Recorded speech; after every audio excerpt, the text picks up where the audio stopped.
Bonjour à tous et bienvenue sur le podcast dédié à la pêche en mer. Bonjour à tous et merci de suivre ce petit programme dans lequel je vais vous donner quelques conseils pour réussir votre pêche en mer. Aujourd'hui, je vais vous parler du rock fishing, une pêche facile à pratiquer du bord et très ludique par sa variété de poissons visés. Le rock fishing, ou littéralement la pêche dans les roches, se pratique sur toutes les structures de port, les digues et les roches du bord de mer. Par son approche et ses techniques, elle ressemble comme deux gouttes d'eau au street fishing tant prisé par une nouvelle génération de pêcheurs. Un sac à dos, quelques têtes plombées, une sélection de petits leurres souples, du fluorocarbone pour refaire vos bas de ligne, une pince et le tour est joué. En gros, voyagez léger. Le grand avantage de ce mode de pêche, c'est la grande variété des poissons visés et donc vos chances de succès. En gros, difficile de faire capot. Gobies, vieilles, bars et autres prédateurs juvéniles sont très souvent vos partenaires de jeu. Il n'est pas rare de toucher quelques sparidés et parfois même des prédateurs de belle taille. Les roches, globalement, abritent du fourrage, des crabes, des crevettes et autres aliments naturels qui attirent en nombre les poissons pour se nourrir. Mais essayons un peu de détailler les différents postes de pêche. Pour ceux qui iront pêcher en port, pensez au préalable à vous renseigner si la pêche y est autorisée. En effet, l'accès au ponton est souvent réglementé et la pêche y est interdite. Mais rassurez-vous, certains postes restent accessibles, alors n'hésitez pas à demander avant de vous installer. Les ports peuvent être très productifs, de nombreuses variétés de poissons viennent s'y abriter au calme du tumulte des marées. Redoublez de créativité pour animer vos leurres ou vos appâts.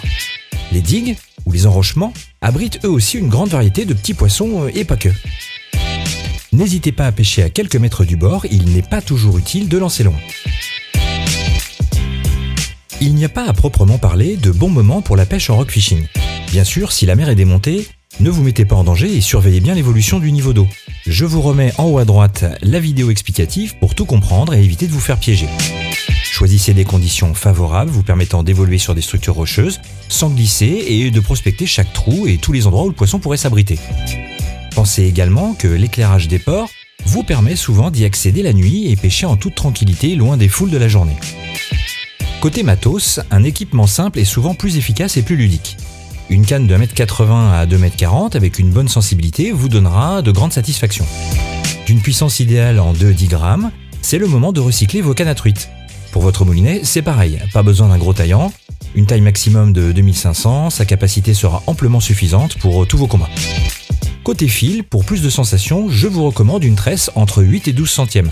Connecté à un fluorocarbone entre 18 et 25 centièmes, mais attention à la casse sur certains spécimens. Ça fait partie du jeu, certains poissons de belle taille se laissent souvent tenter par vos petits leurres. Côté leurre, justement, ceux de 2 à 5 cm sont parfaits. Plombés légers dans les ports et jusqu'à 7 grammes le long des digues.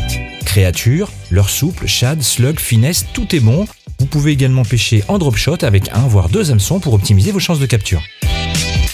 Côté hameçon, du 6 à 10 sera parfait et adapté à la plupart des poissons côtiers.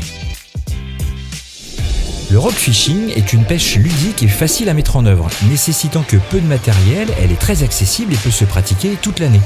Si vous avez la chance d'habiter en bord de mer et que vous souhaitez passer une petite heure à vous amuser, c'est le moment de tester le rock fishing.